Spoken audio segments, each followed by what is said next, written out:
Να είμαστε και πάλι εδώ, φίλες και φίλοι. Καλησπέρα. Την καλησπέρα μας από το στούντιο του Λαύριο FM. Πάμε με τα φτερά του Λαύριο FM να πετάξουμε και να κοιτάξουμε από ψηλά την καθημερινότητα, να κοιτάξουμε από ψηλά την επικαιρότητα και να ξεκαθαρίσουμε τι άξιζε, τι μας πλήγωσε, τι μας θάμπωσε από την εβδομάδα που πέρασε και πώς θα φτιάξουμε την εβδομάδα που έρχεται λίγο καλύτερη. Σήμερα την εκπομπή μας λέω να την ονομάσουμε αλληγορική ζωολογία. Σιγά σιγά θα καταλάβετε γιατί.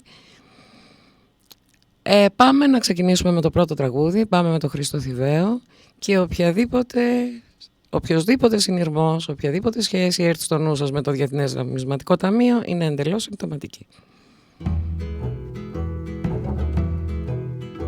Στην πλατεία μιας επαρχίας το πλήθος κοίταγε ενθουσιασμένο ένα γορίλα που κάτι τσιγκάνει τον είχαν φέρει φυλακισμένο.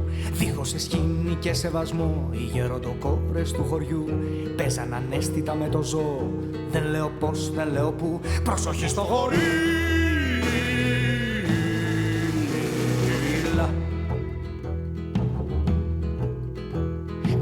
Το μεγάλο κλουβί που έγκλειστη ζούσε η κακόμοιρη φύση από το μανίκι δεν ξέρω γιατί, ίσως να το είχαν άσχημα κλείσει. Το τέρας βγαίνοντας έξω από εκεί σκέφτηκε σήμερα θα το αναλάβω. Μίλουσε για την παρθενιά του που χρόνια τώρα τον είχε σκλάβο. Προσοχή στο γορίλα.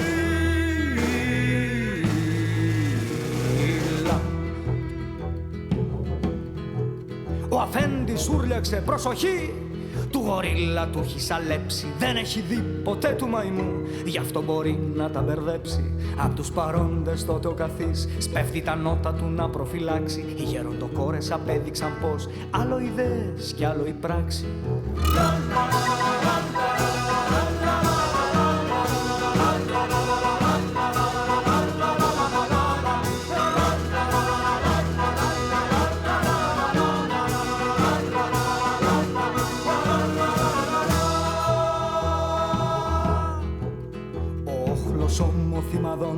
Ξεχύνεται έντρομο στο δρόμο, μα ένας ψύχρεμος δικαστής και μια γιαγιά δεν είχαν λόγο.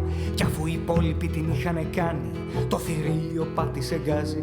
Τη γριούλα και το δικαστή με 4 πήδους τους αρπάζει. Προσοχή στο γορίλα.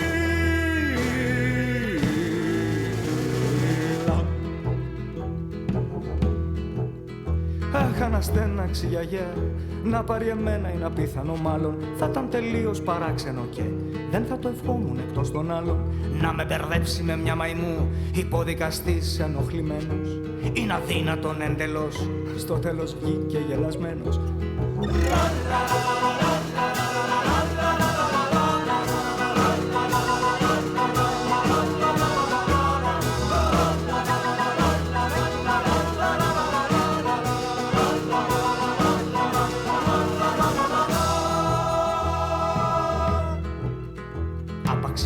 Λοιπόν τη γιαγιά, το δικαστή σφίγγει με πάθος και προς τους θάμνους το τραβά, ενώ αυτός του φώναζε κάνεις λάθος. Τι ακριβώς συνέβη εκεί πίσω, αδυνατό να αναφέρω εκτενώς. Μα μ' είχε το θέαμα συνεπάρει, της φρίγος τη ένταση, τη ρυθμός. Προσοχή στο γορίλα.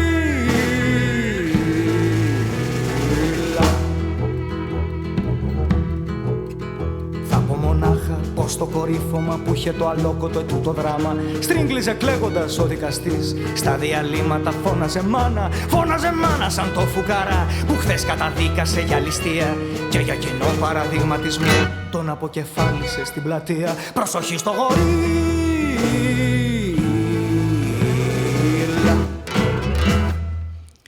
Προσοχή στο γορίλα λοιπόν.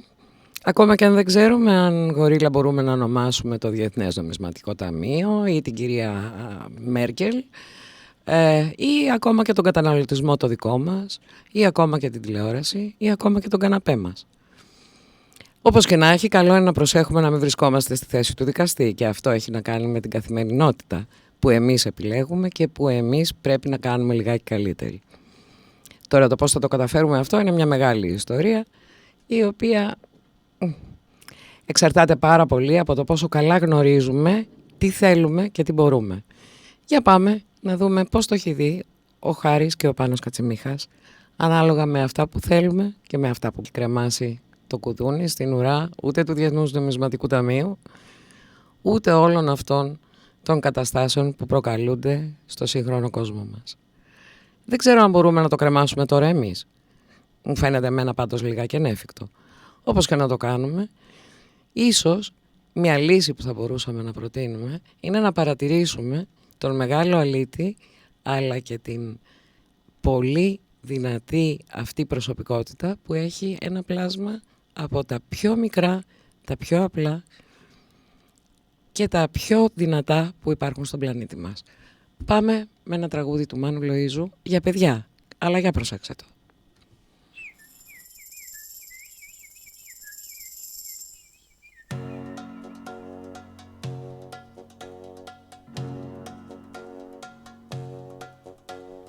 Τύπη το σπουργίτι, πως τσιβά ταραποσίτι, τύπητα.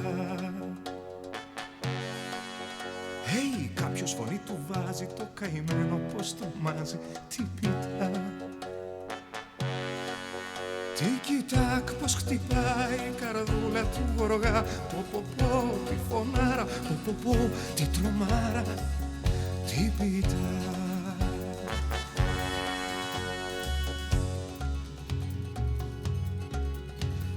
Πέτα το σπουργίτι βρέθηκε μέσα στα μπέλη, τύπητα.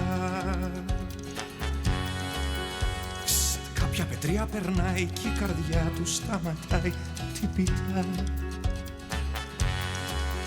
Τίκι-τάκ πως χτυπάει η καρδούλα του γοργά, όρκο παίρνει να μη φάει κι ας περνάω πως περνάει, τύπητα.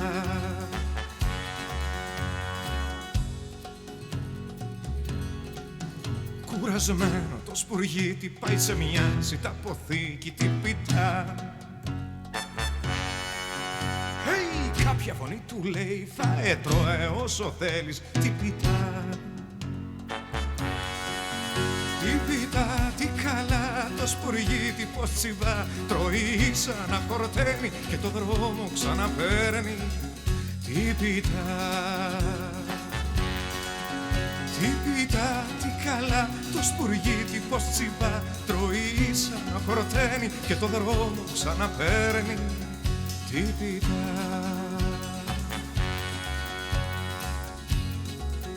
Τύπητα.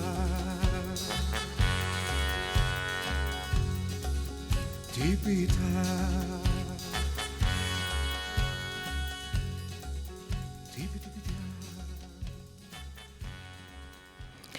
Αυτός λοιπόν είναι ο δυνατός αλήτης και σπουργίτης που έχουμε στον πλανήτη και είναι για μένα ένα μεγάλο μάθημα που μπορούμε να πάρουμε. Τρώει σαν να χορταίνει και από εκεί και πέρα πετάει από κλαδί σε κλαδί, χαίρεται τη ζωή του μια χαρά και κανέναν δεν έχει ανάγκη. Όσο και αν είναι σύμβολο φτώχειας, όσο και αν είναι σύμβολο μοναξιάς καμιά φορά, είναι και ένα σύμβολο δύναμης. Και ίσως αυτό να είναι η μόνη απάντηση που μπορούμε να έχουμε στο γορίλα.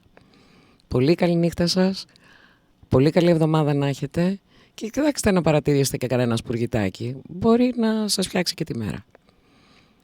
Καλή νύχτα από μένα, τη Ρένα Κατσάνη και από την Μαρία Βελισσαρίου που ήταν στην κονσόλα του ήχου με τα φτερά του Λαύριο FM. Καλή σας εβδομάδα.